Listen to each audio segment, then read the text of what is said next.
Aku butuh waktu untuk mempertimbangkan hal ini. Baiklah, saya sanggup. Betul, sanggup. Sanggup, Pak. Ya, saya sanggup. Ya.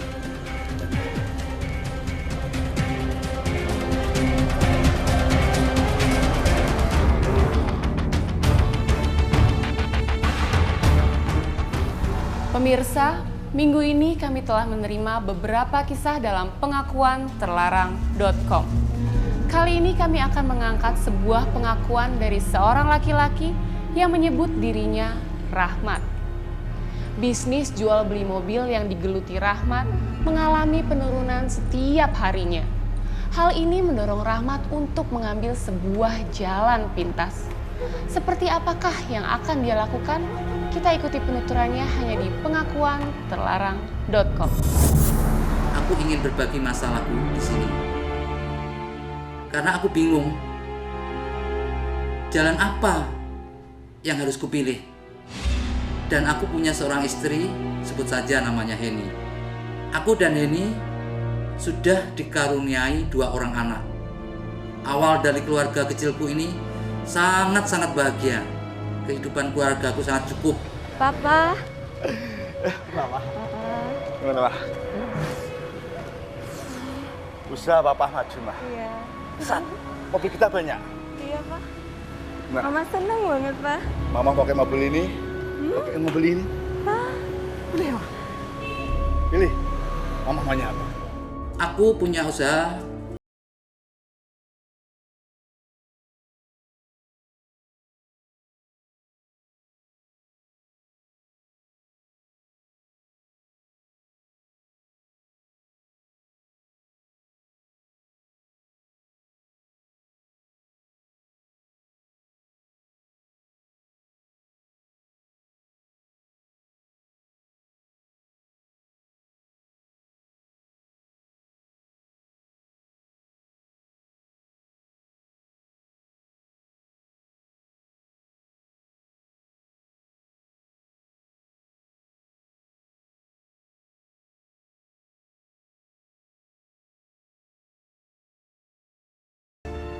kalau mobil-mobil ini tidak bisa terjual lagi. Lalu saya ini usaha apa lagi? Mau kasih makan apa anak dan istriku di rumah? Halo, Pak. Iya, saya sendiri, Pak. Aduh, Pak. Saya benar-benar minta maaf, Pak. Mana, Pak? Aduh, Pak. Tolong, Pak. Tolong, Pak. Jangan disita, Pak. Tolong jangan disita, Pak. Saya janji, 2 bulan ini saya akan membayar, Pak. Iya, saya janji, Pak. Tapi tolong, Pak. Tolong jangan disita, Pak. Kasih saya kesempatan untuk membayarnya, Pak. Kesempatan 2 bulan aja, Pak. Sedangkan tabunganku semakin tipis untuk mencukupi biaya sehari-hari. Apalagi biaya anak-anak sekolah yang harus cepat diselesaikan. Sampai aku bingung dan pusing. Iya, Pak. Iya, Pak. Makasih, Pak. Ya. Makasih, Pak.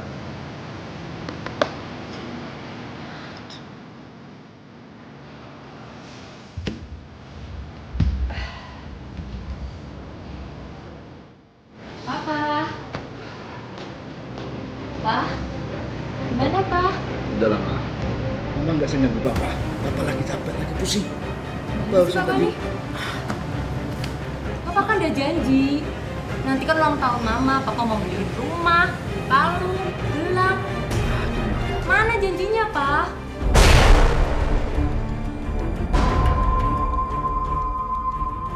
Mama nggak ngerti kondisi Papa sekarang. Mama lihat, sound kita hanya 3 unit, Ma. Tapi kan Papa udah janji sama Mama. Ma, tolong, Pak. Tolong jangan ganggu Papa. Gimana sih Papa malah marah? Pokoknya Mama gak mau tahu. Papa harus tepati janji itu nanti pas Papa Mama ulang tahun. Mama gak mau tahu itu. Ma. Ma. Setiap hari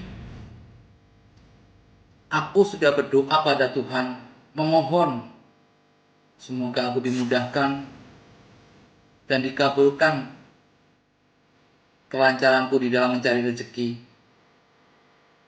Tapi mungkin Tuhan tidak mendengar doaku ini. Aku sudah capek.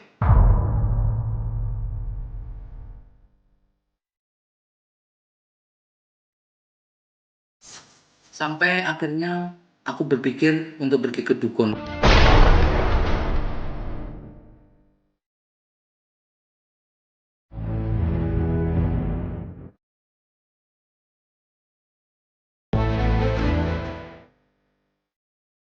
Kesulitan ekonomi sering dijadikan alasan seseorang untuk mengambil jalan pintas. Bagi Rahmat, berdoa dan berusaha tidaklah cukup. Lalu, apakah yang akan dilakukan Rahmat untuk melancarkan bisnisnya? Tetap ikuti kisah Rahmat hanya di pengakuanterlarang.com. Sampai akhirnya aku berpikir untuk pergi ke dukun. Aku tahu itu dosa besar ngedoain Tuhan. Tapi apalagi yang harus aku lakukan dalam keadaan posisi ini? Aku ingin bisnisku lancar seperti dulu lagi. Toh, teman-teman banyak yang memakai jasa dukun. Mbak. Ini sih Mbak. Mbak, saya ada perlu sama Mbak. Makasih Mbak. Sini.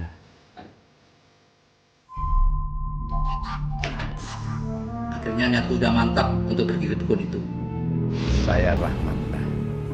Oh, Pak Rahmat ada perlu apa? Begini Mbak, saya ini kan punya showroom mobil Mbak. Beberapa bulan ini ya tidak ada yang beli Mbak mobilnya Mbak. Saya minta bantuan Mbak. Oh iya. Tapi di sana aku tidak diberi apa-apa.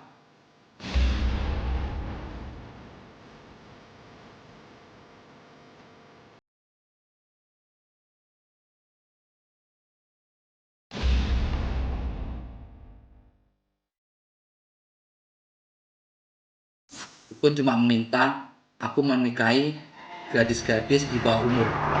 Aku disuruh poligami. Ini begini Nak Rahmat. Baik tadi dapat wangsit, Nak Rahmat cari anak gadis yang di bawah umur, jumlahnya 3, harus dikawini. Dinikahin Mbak? Iya. Nggak ada syarat lain Mbak selain itu Mbak? Dan dia itu minta aku harus menikahi 3 orang gadis. Semakin aku cepat menikahi gadis-gadis itu, semakin cepat kelancaran bisnisku. Terus gimana kalau Heni mengetahui hal ini? Aku tidak mau mempertaruhkan Heni dan keluargaku yang susah-susah aku bangun bertahun-tahun. Lagi pula menikahi 3 gadis dalam waktu cepat, mana bisa?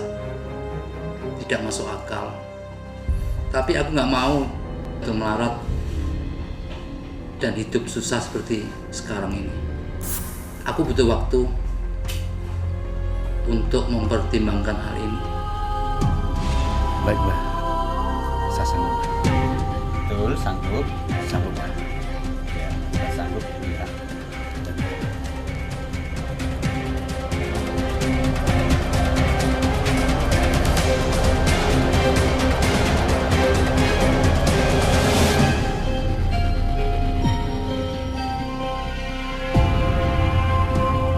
Dan dukun itu memberi aku suatu ilmu gendam supaya anak-anak gadis itu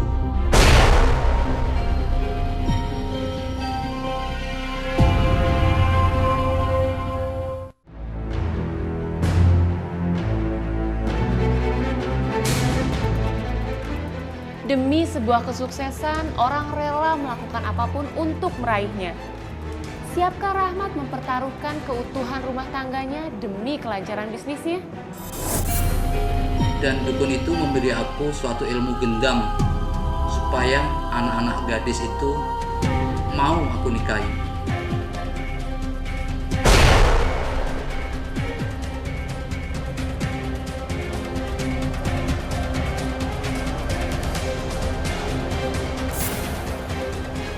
Jangan Rama. Ya Mbah, saya sanggup Mbah.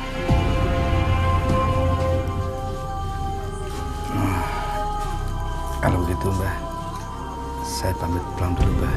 Oh iya. Iya, iya.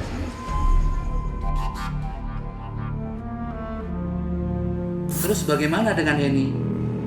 Aku tidak mau mempertaruhkan Heni dan keluargaku yang susah-susah aku bangun bertahun-tahun. Pak, gimana dengan usaha kita? Bapak bingung Mbah. Mama tahu sendiri kan, seorang tipe. Nggak ada yang, sama sekali nggak ada yang. Tapi aku nggak mau jatuh melarat dan hidup susah seperti sekarang ini. Mama punya uang di tabungan. Tabungan mama juga menipis, Pak. Bapak juga Ma. Sudah, pastiin dulu. Enggak, Pak. Iya Ma. Mau tidur dulu ya, Pak. Betul aja Ma ya. Makasih Ma. Tidur. Pak sabar ya. Iya Ma.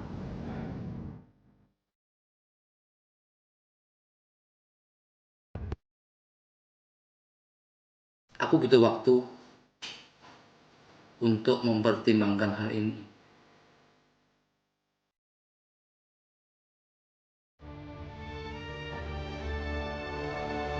Awalnya aku ada perasaan takut kalau gagal atau ketahuan. Dan aku harus bisa. Ini semua untuk kulakukan untuk keluargaku. Kemudian aku sering jalan-jalan di desa-desa yang terpencil. Aku seperti orang gila yang mengincar gadis anak orang. Bu, jamu Bu.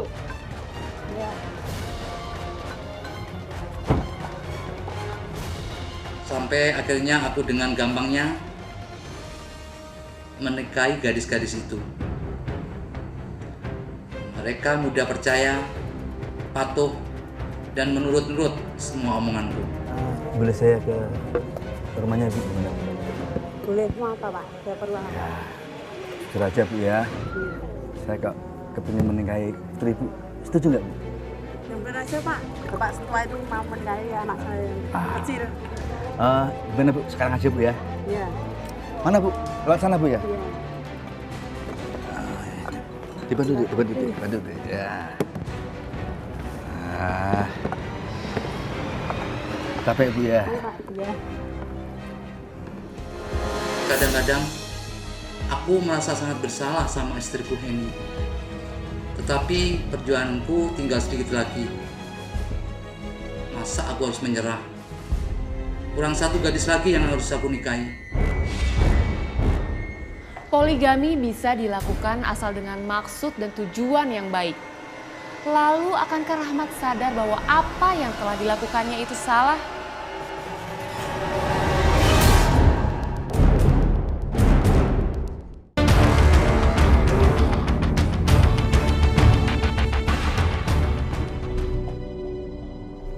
Hanya demi sebuah kesuksesan bisnisnya, Rahmat tega mempertaruhkan keutuhan rumah tangganya dengan melakukan poligami.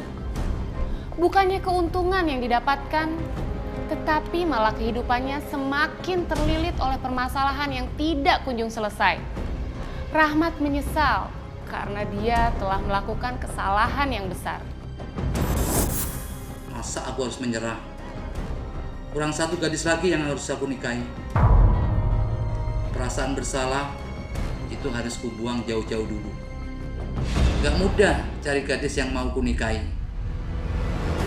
Aku juga pilih-pilih, gak asal comot aja. Sampai akhirnya pilihanku terakhir jatuh pada Sukma. Masalahku sekarang adalah orang tuanya. Aku tidak boleh gagal. Akhirnya Sukma aku lamar. Tapi apa yang terjadi? Minta teh anget satu Bu ya.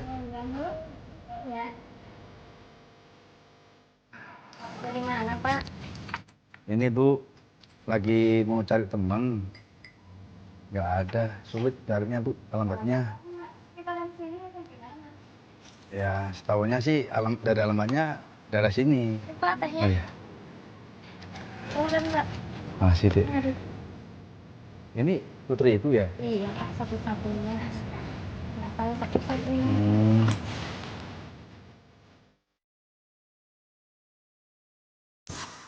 Orang tuanya menolak mentah-mentah dan curiga padaku.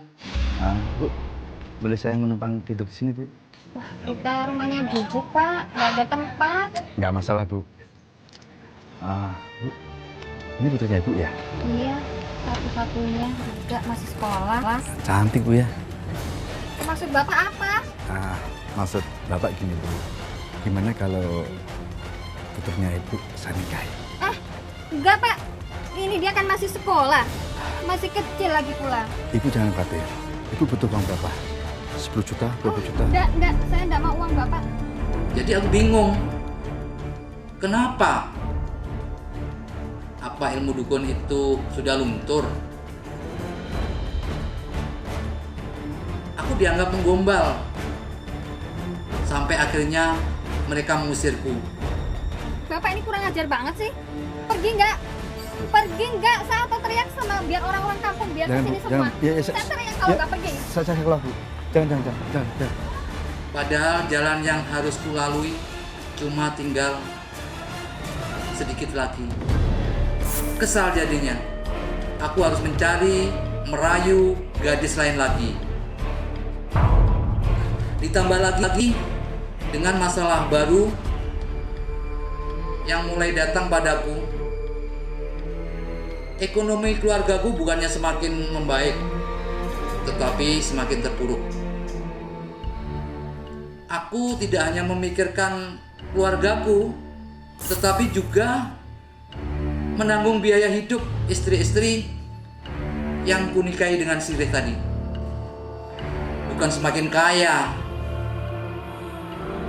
Mana janji dukun itu? Dasar dukun palsu. Akhirnya Heni tahu semuanya. Apa yang aku lakukan? Ia menangkap basah saat aku sedang di rumah salah satu istri sirihku. Permisi. Oh iya, Ibu mau cari siapa, Bu? Bapak ada? Oh, Bapak suami saya. Suami kamu? Iya, Bu. Pak, Papa. Aku ngikutin kamu, Pak. Ini siapa? Jawab, ini siapa? Dia itu istri Papa, Ma. Saat itu Heni benar-benar marah. Marah sekali padaku. Semuanya demi kelancaran bisnis Papa. Bisnis? Kayak ini bisnis? Bisnis apaan? Anak kecil ini, Pak. Gak punya otak kamu ya, Pak?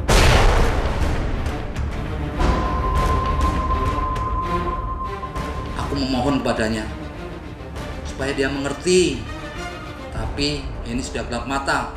Jelasin apa? Kawin lagi dibilang bisnis. Kurang ajar kamu ya, Pak. Ma! Aku sekarang bingung. Bingung sekali. Aku menyesal.